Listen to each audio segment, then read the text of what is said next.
have a thing I ran across the other day that they set up at the fairs to help with the kids. The the guys that are getting out of prison that are addicts, uh, treatment doesn't follow them, so that's a problem. Relapse is a problem there. Sheriff's office doing a great job taking illegal drugs off of the streets. That helps a lot. Um, we don't really have a way to treat the inmates, you know, like I said, once they get out, there's no program that follows them. So that's a problem too.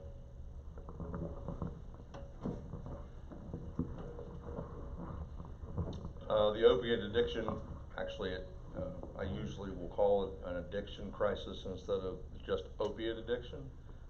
Especially in the front lines of county government, you see that it's just not opiates. Alcohol is still one of the most widely abused drugs, and even across the country, not just the state. And in county government, you feel the impact of all addiction, not just opiate. But the opiate addiction issue is getting all the press. It's definitely a buzzword, and politicians comment on it all the time. In the county commissioner's office, we do have a couple of unique ways that we've been able to get involved. One is I currently chair the Area 14 Workforce Development Board, which is Athens, Meigs, and Perry County. We recently received a $50,000 grant that will go through the 3 high schools to help with the students facing those issues. We are in the front lines of the opiate lawsuit in Ohio and the one that is taking place in the country. We work very closely with the Adams Board. We work with the Community Prevention Coalition, and I got to tell this good news real quick.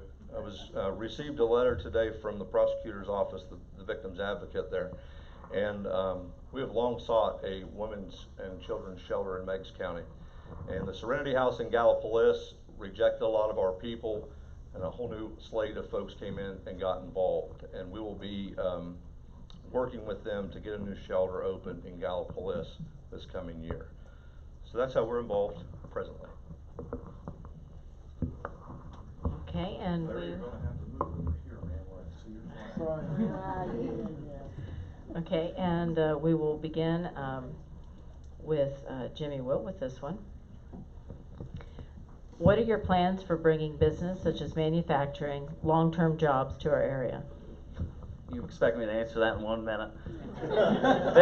Listen, jobs, business, that's always been a big topic here in Meigs County. I think the past 8-10 years we've been proactive. I mean, we see commissioners in the office now all the time. I hear it a lot that even Judge Warner the other day talked about there's people in the office, there's commissioners in the office. So to move along with that answer, it's being proactive and jumping on opportunities that come our way. You can't just, it would be nice to just wave a magic wand and get a 2,000 job plant coming here, but then you got to have the workers for that also. We had power plants that were ready to go in 2009, and we had a federal government change with the presidency, and that was just immediately nixed, gone. So my envision for that area, as far as development, I would like to see the Great Bend area that is owned, or we own the property, AEP owns the property, to be developed commercially, kind of like the industrial park in Tuppers Plains, only much larger scale. That would be one of my goals for economic development in the county. Thank you. Mr. Coleman? Well, again, going back to working with local agencies, working with the Economic Development Board, it's important that not only that we promote within, but when we go to the state, make sure that we're promoting Meigs County whenever we're out, and to draw business into our area.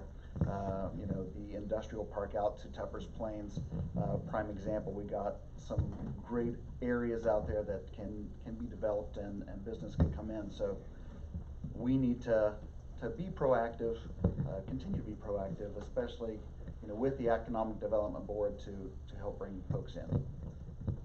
Mr. Smith?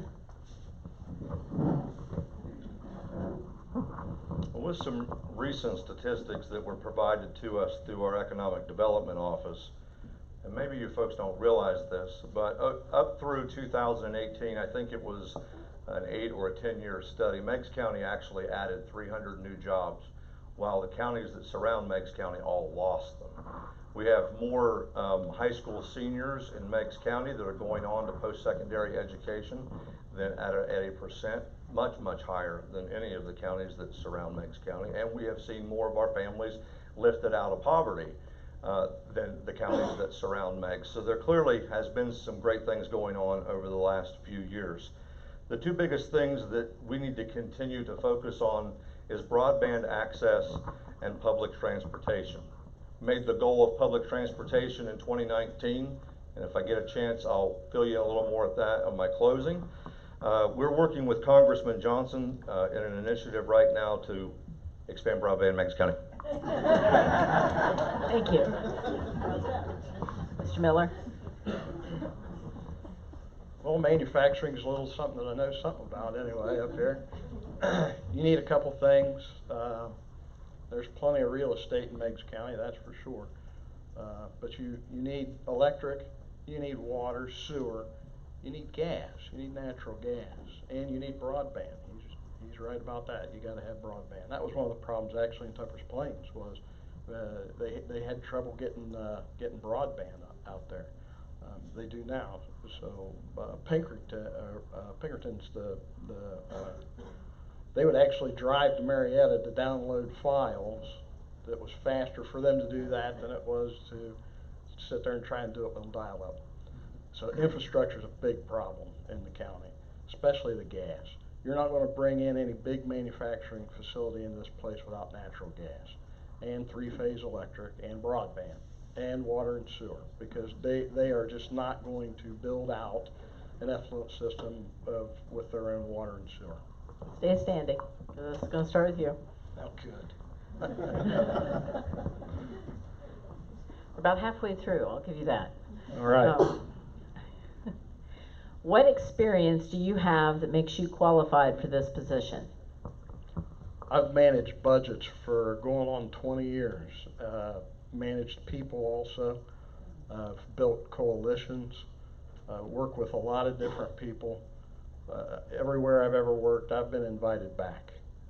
I have a network of people that it took a long time for us to get everything all smoothed out, but we do a pretty good job. Most of my background is with large budgets, timetable, schedules, and people. Some of the jobs we have 300 and 400 people on, and they're pretty diverse. So you got to be able to get along with all of them to work toward a common goal.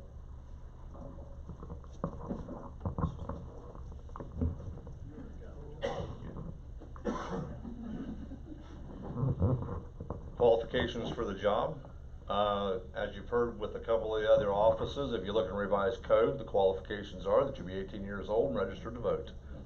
It's actually kind of sad that the qualifications don't exist like they do in some of the other elected offices. But I have done the job for 7 years. And as a full-time job, you seem to be able to develop more than just work experience. I think one of the most crucial things that I've been able to acquire over these last 7 years are the relationships with our state and federal leaders. It's difficult to, a lot of times, to feel like Columbus and certainly Washington, D.C. can hear you all the way in the southern end of the state. But through the position and being able to make these relationships has put us in places that we haven't been able to be before. There's Larry with his flag. I like to think that over the last 7 years, what I've been doing is applying for a job, and you guys have been interviewing me, and hopefully the work we've accomplished has proven I'm qualified. Mr. Will? Can you repeat the question? What experience do you have that makes you qualified for this position? Okay, experiences and qualifications. Well, I believe the commissioner should be a well-rounded person that's also very easily accessible. I consider myself a well-rounded person. Started mowing lawns at 14, worked at Shade River Ag as manual labor for 7 years, obtained a business degree, went to nursing school, been a registered nurse. I've worked midnights, I've worked every shift there is. to work. I know what hard work is. I also know a little bit, or a lot about budgets too. I've bought and remodeled homes, sold homes, bought farms and sold farms before. So I know a little bit about the money flow and tight budgets and how to make things work that way and how to just stretch that a little bit further. And the commissioners wear a lot of hats. We have our hand in a lot of things. Just today we were up on the roof looking around with the contractor to see what we really need, what we don't need. When I think we need to have our hands and a lot of irons in the fire. My mother told me one time that I was burning the candle at both ends. I said, no, Mom, I found a way to light it in the middle too. Mr. Coleman. Who experience? Well, I started working for Kroger the day before I graduated high school, and I'm still with them today. 33 years later, I have been a division trainer throughout our Mid-Atlantic division, going to different stores, training on various programs. I have done multi-million-dollar budgets for our stores that I have been associated with. And well, let's see what else is there since the flag's not up yet. You know, just love Meigs County, and that's basically it. You know, but if when elected to serve, you know, I will leave Kroger. That way I can become a full-time commissioner with the abilities that I've had over the years. So thank you.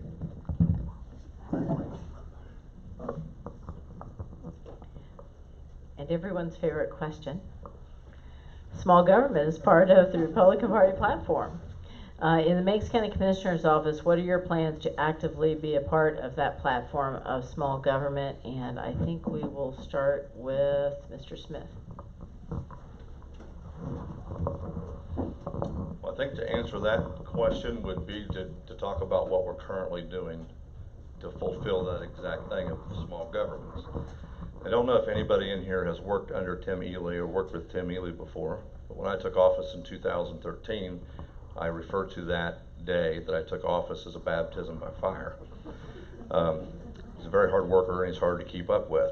But what I learned right away is that what the responsibilities that I was going to face as a county commissioner were going to be mine. The rule was if the phone rang, whatever was on the other end was your problem to deal with, and then the other two would support that. The revised code actually permits county commissioners to have up to 4 deputy commissioners that work for them. I can tell you that my weeks would be a lot less painful if I had 4 assistants. Just like Jimmy said about the roof, if it has anything to do with the county courthouse or our job as commissioners, and a lot of times has absolutely nothing to do with it, if the phone rings, we take care of it, and that saves us a lot of money in our budget doing that. Mr. Miller? I won't take all of 60 seconds. This government in Meigs County is not that big. Try and pull a building permit in St. Louis. That is a city. You wouldn't even believe how many people are in those places. And they don't even know where to send you to. They can't tell you. They got to call people. And then by the time you file your permit, the same person you file it with just not issuing it. So you got to go somewhere else. It turns into a dog and pony show that's Meigs County is not that bad.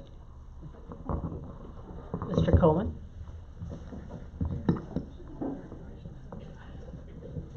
So, what was that question again? No, small government, gotcha.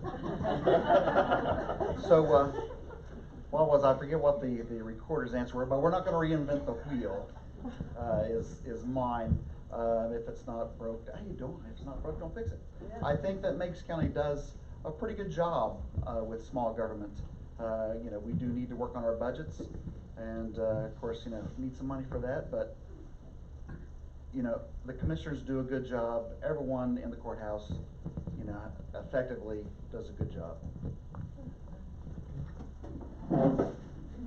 Well, as part of small government, again, some good points made, but my opinion is, you know, just being very proactive, being present, being available. You know, my phone number is public. If anybody has any questions or suggestions, I tell them to call me. And we're there a lot. We'll have commissioners from other counties come in to visit, and they see 2 or 3 of us in the morning. They say, "Oh, you must have a meeting today." No, this is our job. We work for the citizens of this county, and we're here for you. So it's not like that in a lot of other counties. It's really been a big disappointment for me that I've seen in other counties, is they don't have commissioners that work for them like that. I'm here for you. Like I said, again, my phone number is public. I want to work. I'll look at anything there is to look at. You know, I'll ride out with the county engineer to look at bridges and decide on contractors for bridges, or look at roads today, even though it was wet and we didn't follow those, so we did all right. But you know, just having our hand in everything and overseeing it, and when you have the knowledge of what that stuff costs and what that looks like, you can work as a county commissioner to save the taxpayers their money. Thank you. Go ahead and stay standing. In what capacity have you volunteered outside of your job role as county commissioner, or anything to do with your job in Meigs County in 2019? How have you volunteered? Have you volunteered in any way that has not been directly because of your position as county commissioner? Okay, well, that's a tough question to answer in just a minute.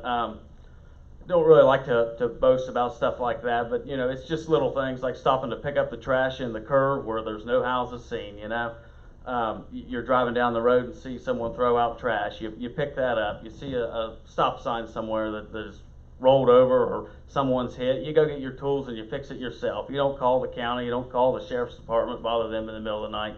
You know, some of this stuff we just fix ourselves. And you know, I'm not a great big Facebook guy about look at me, what I did. I just do it and go on. I feel like, you know, if God shows it to me, that's my calling to fix it, and that's between He and I. So thank you. Mr. Coleman? And the red flag's up. So I volunteered, I've served on the Bicentennial Committee last year. It was a phenomenal time. I think the citizens of Meigs County enjoyed, you know, what was done in town. I volunteer on Friday nights at the football games at Meigs High School, taking pictures of the band and football team, put it on Facebook. That way the parents can actually enjoy their children playing football in the band and not have to worry about taking pictures. I volunteer for the Historical Society when the Sternwell Festival is in town to give historical tours of Pomeroy, and I think that's all.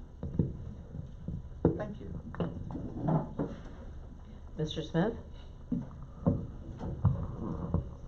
It's actually kind of a difficult question to ask when the point is outside of the scope of our job, because so much of the things that go on in the county where volunteers are needed, people will call and let you know that they need help to do it, so it kind of makes it part of the job. But to stay away from that, my wife and I married a band geek, and what, BJ? I heard you make a noise. All of my children are too. I certainly was not gifted with music. We're big volunteers with the Meigs Band Boosters. They've done a lot for our kids, and we try to repay that favor. We are volunteers, and I'm driven to do this by my wife and children with the dog shelter, but again, that's something that we do with work too. Along with the Bicentennial, the Historical Society, the places that I volunteer, meaning that I don't receive any compensation for doing it, are kind of tied to what I do, so it's a little more difficult for me to answer, but there you go. You didn't get that red flag on this. Mr. Miller? It sounded like you were winding up, but I'm never sure.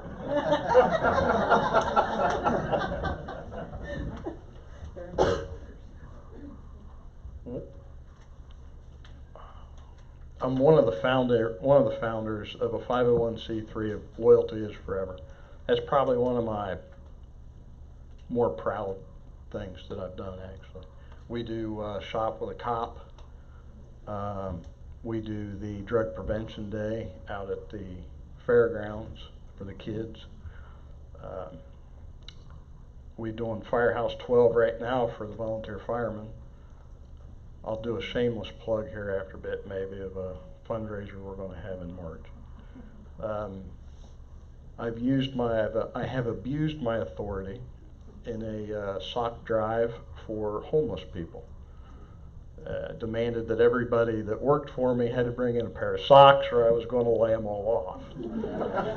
You should see the socks that we had. We had so many socks, this is no kidding, that they actually had to sell them by the pound to ship them overseas to people. We had socks upon socks, pretty ones like those that he's got right there. Nobody, by the way, let me do this before I get a red flag. I'm getting a red flag.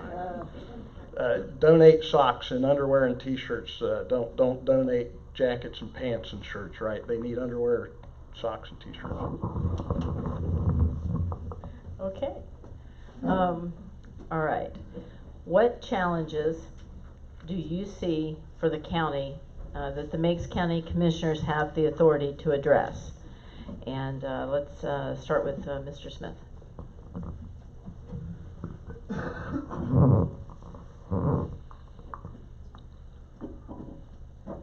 When you're defining the word authority with the commissioners, our authority, our legislative authority is directly over the county operating budget.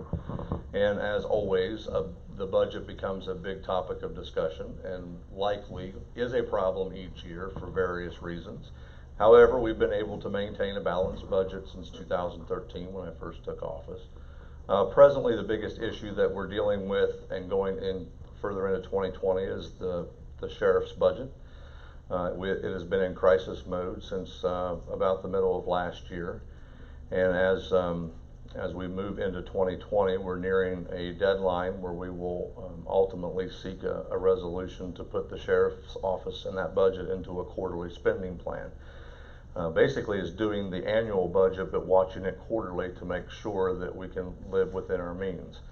Outside of budgets, it can really be just about anything that would be a challenge for the commissioner's office, because for most people they think that we're the governors of the county, so all things end up in our office. That's a red flag again. Mr. Miller? One of the greatest challenges for the county, I think, is the stagnant population. So in 1860, there was actually more people in 1860 in this county than there is right now. And what a lot of people aren't talking about, I guess, if you go from 2019 to 2028, I think it is, everybody's wages are going up. So it'll cost 20% more in the courthouse by 2028. So we need to figure out a way to broaden the tax base. And like he was saying with the broadband, I think that would help with young people sticking around after graduation. The children need to do their homework online. People sell stuff online. People can work at home now. They can fill out their unemployment applications in the further part of the counties. That's almost impossible. You can't even get a cell phone signal out there most of the time. Mr. Coleman?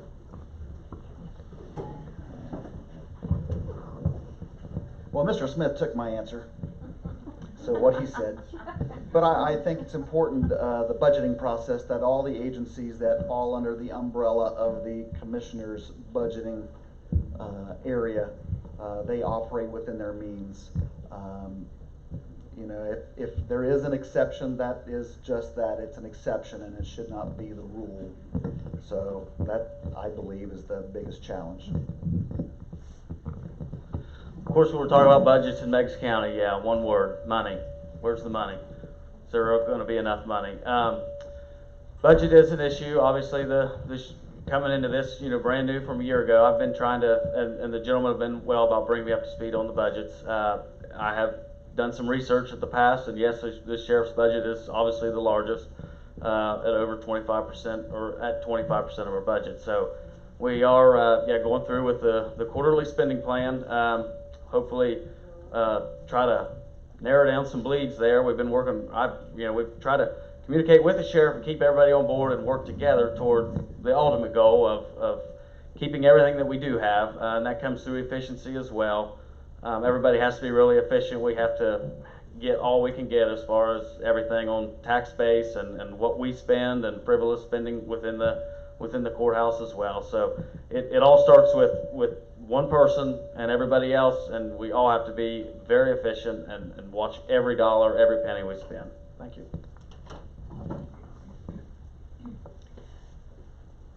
We'll start with Mr. Coleman for this one. How do you plan to involve residents in the decision-making process that affects our county? That's a good question. Well, let me think. I think that it's important that, we would have town hall meetings in the townships to get more involvement. I know that the Commissioner's Office has a Facebook page. I'm not sure how much the population utilizes it, especially in the areas without broadband. But that's my answer, and I'm sticking to it. What was the question about resident involvement? How do you plan to involve residents in the decision-making process that affects our county? Okay. Well, the first step is involvement, and I mean, I am pleased to see the crowd we have here tonight. I'd like to have every seat filled, but there's ball games and other stuff going on, and I think the flu and everything else is really ramped up right now. So the first step is involvement of the residents and the interest. We have to pique the interest of the residents. I've been to trustee meetings all over this great county. Not a lot in attendance, not a lot of involvement there. The town hall meeting we had regarding the land bank, I thought was very well attended. I thought it was very enjoyable and informative. At least that's what the feedback I received, and I'd like to see more of that on maybe different county issues. And I would encourage people to come to our board meetings every Thursday at 11. We have a good time. Usually between Tim and Randy's stories, we get started at 11:30. So it's but it is a good time. And we're, like I said, our meetings are public. We'll discuss anything that you want within reason and see if we can do something about it. But the main thing is to get involved. Thank you. Mr. Miller?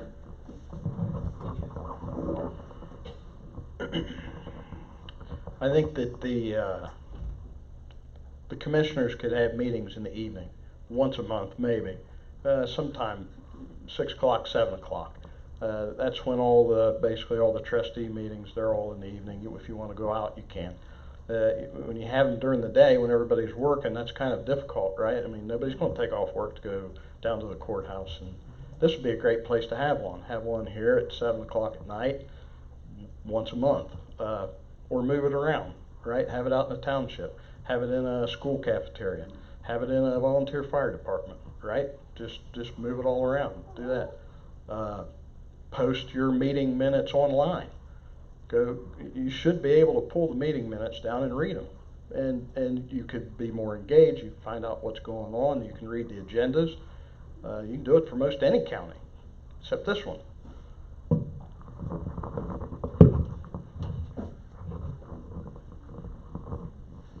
Our weekly board meetings, of course, are public, every Thursday at 11 o'clock, with the exception, sometimes we'll change that date or time if there's a conflict. We have had, since I've been in office, several evening public meetings, which weren't commissioners' meetings, but they were town hall style meetings to inform the public.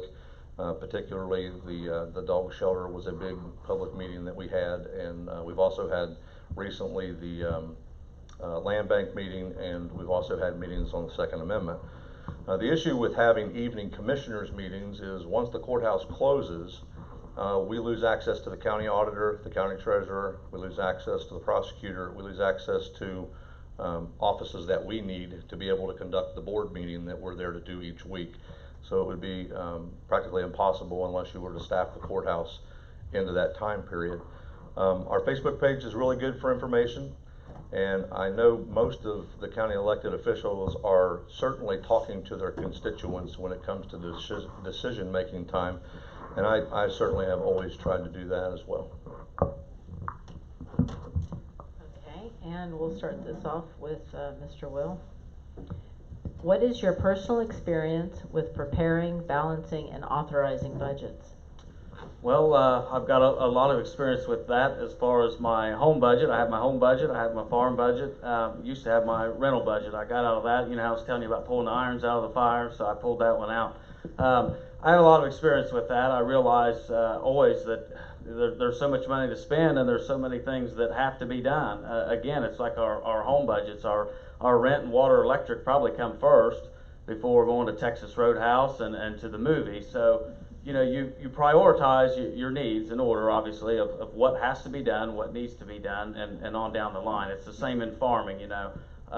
You don't have equipment, you can't even get to step one to produce, make hay, to feed your cattle, you know, to till the ground for the next year. So it just comes by a step-by-step priority process. You start with the most important things and you whittle down, and again, at the end of the day, if you can't afford the steak, then you buy the burger or the can of Spam. So, thank you. Mr. Coleman.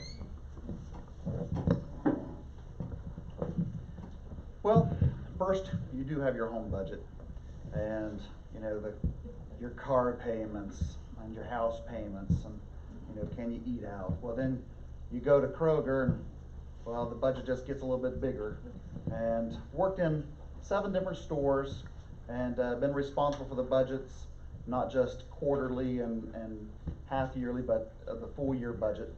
So, when the budgets are published, you have to live within those means. You know, you have to decide what's gonna be cut back as far as the store goes, as far as supplies or anything else. So, that's my experience as far as what I do. Mr. Smith? Well, fortunately for me, I mean, these guys are talking about home budgets, and I'm not even sure what that even is. My wife doesn't let me look at the finances at home, so. But fortunately, I've been able to participate in preparing and passing 7 county operating budgets. In the county world, it's slightly different in how maybe we would do it at home or maybe even in the private sector, because we're really depending on 2 numbers to put a budget together for county operations. That one number is the amount of sales tax we receive, and the other is the amount of money generated from property taxes. We wait for those numbers from the county auditor, and once we get those numbers of what she's expecting for the following year, then we're able to piece together the budget. We start out with allowing folks to make a wish list, and then we do our best to get that wish list as close to what the expected revenue is or being presented by the auditor. Mr. Miller? Normally, when we're gonna start a project, we actually know what the budget is. So, we award it, and then we have to execute that inside of that budget. But then something's gonna come up, because that's just how it goes. So then we have to create another budget inside of that budget. And there's not just me, it's a team of people, and then we'll go out and we'll have to put that budget together. And then if we can't get the contractor inside that budget, then we're gonna have to find money, and we're gonna have to take money out. And this isn't small amounts of money, this is very large amounts of money. And all of that has to be executed inside of a timetable also. So if you go past that, you have to pay more. That's just the way it is. And a lot of the people that I work for, when it comes to money, are not very forgiving.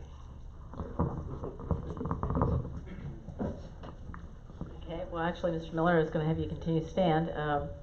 We'll start with you. And this is our last question for the good. commissioner candidates.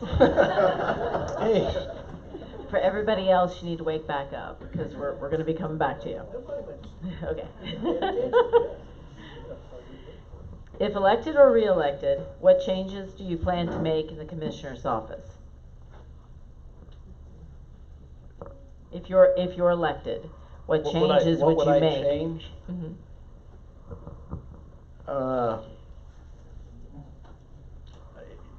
I mean, I don't really have any working knowledge of exactly what's going on inside the office, right? I mean, is that what you're asking? What would I change Yes, inside what the would you change? office? If you're elected, what would you change as a commissioner? The drapes.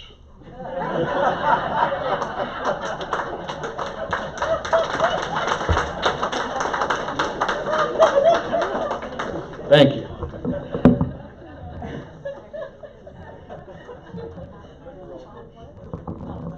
plain white blinds, so what he said.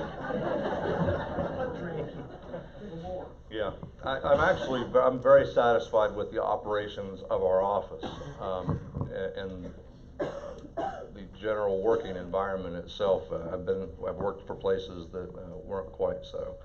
But I guess to maybe say what changes, let me talk about a couple of things that I wanted to see accomplished in 2020.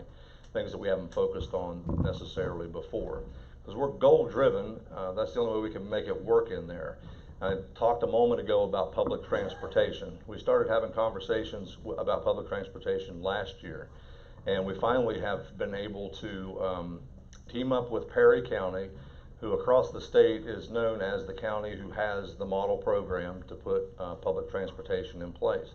That will help not only with getting workers, job seekers from out in the county into the villages where the businesses are, but also will provide a whole host of other opportunities for folks who don't have vehicles. Also, I'll finish that in my closing. Mr. Coleman. I don't think I'd change anything. I think I'd leave the blinds. I think white goes with everything. I think affordable health care for our county employees would be something that we need to take a look at. 39 out of 88 counties belong to it's called Cerebro. County Employee Benefits Coalition of Ohio. And all the counties that are around Meigs County are actually part of it. Gallia County was there from the inception in 2004, and I believe Vinton County just joined in 2020. Everyone talks about health care, and health care is important, especially when we can make it affordable for our families. As far as changes and things that I need to do my job, I can't really say that there's anything I would necessarily change. As far as the healthcare, we did look into that option this past year. We stayed with United Healthcare, which was already a 25% increase over what we were already paying. At that time, Sebco was a 42% increase over what we were already paying. So it's something that I know a little bit about healthcare as far as it's very competitive. They're always willing to negotiate some. This year, those hard number lines were pretty well 24, 25%, and then the 42%. Our budget didn't increase 25%, so that extra cost really hit home this year hard. To think about going out on a limb and spending the 42%, for me was a pretty well hard no coming into a new job and seeing that the finances were really tight anyway. So again, it's something we'll revisit every year. Healthcare is very competitive. We'll check it out every year, but as far as to change anything right now, I can't say that I'd make any drastic changes. Thank you. At this point, I'd like to thank the Meigs County Tea Party for partnering with Meigs Independent Press for this event. Our goal is to have informed voters, and hopefully this evening that has helped you make a decision in the upcoming election. At this time, each candidate will have 2 minutes to make their closing statement, and we'll start, since we began down here, we'll start on the end with Mr. Smith.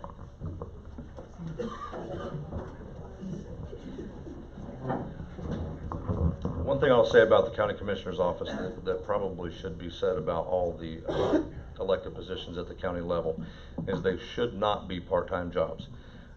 They shouldn't be supplements to somebody's income. They shouldn't be supplements to retirement, because it's impossible to maintain that small government that we've talked about, that everybody has talked about this evening, and not be there and make that your full-time job.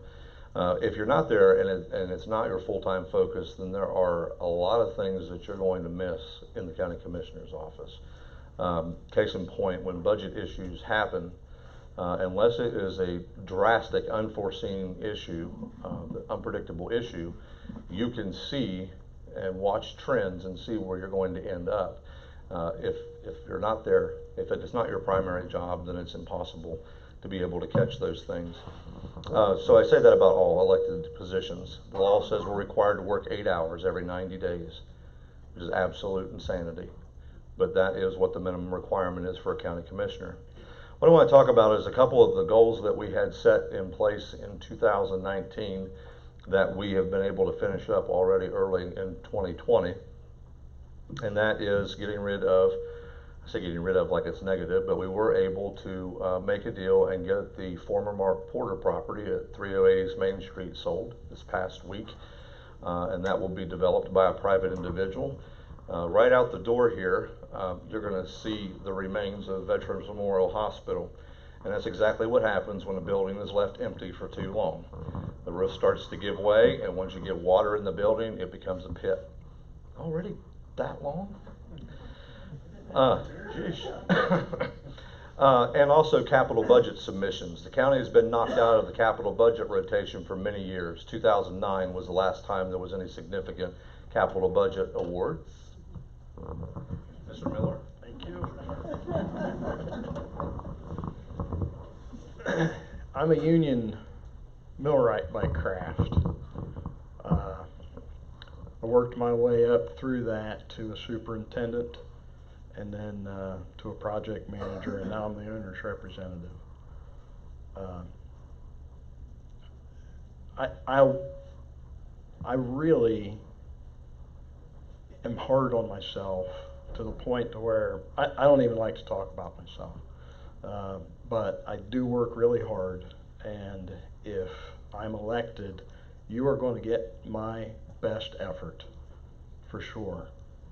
And I'm going to quit my job that I have right now to do this full time. So if you vote for me, I'll do my best for you.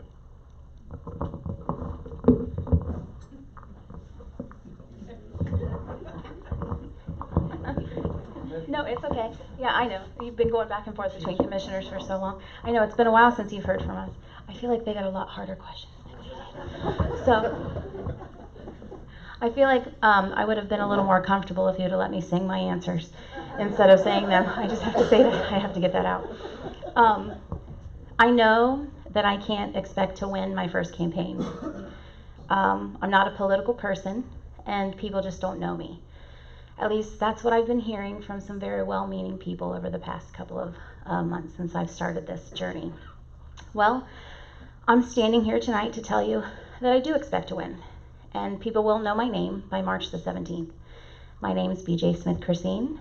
Like I said, daughter of Greg and Vicki Smith, and I'm fighting for the future generations of Meigs County. I have 2 children that live in Meigs County with my husband Dan and I, who's going to be really happy that I pointed him out. They go to Meigs local schools. I'm really disappointed in the amount of money that our schools aren't getting. And I want to say that I will work really, really hard for Meigs County, and I will find a way to make sure that we are collecting those delinquent property taxes. And I'll find solutions for those people who are struggling to pay that are good for those people and also good for Meigs County, because I feel like that's what's really important. So I feel like it's time for progress and it's time for change. And I am that progress and I am that change. So I would appreciate your vote, and thank you to the Tea Party and the Meigs Independent Press. Thank you very much.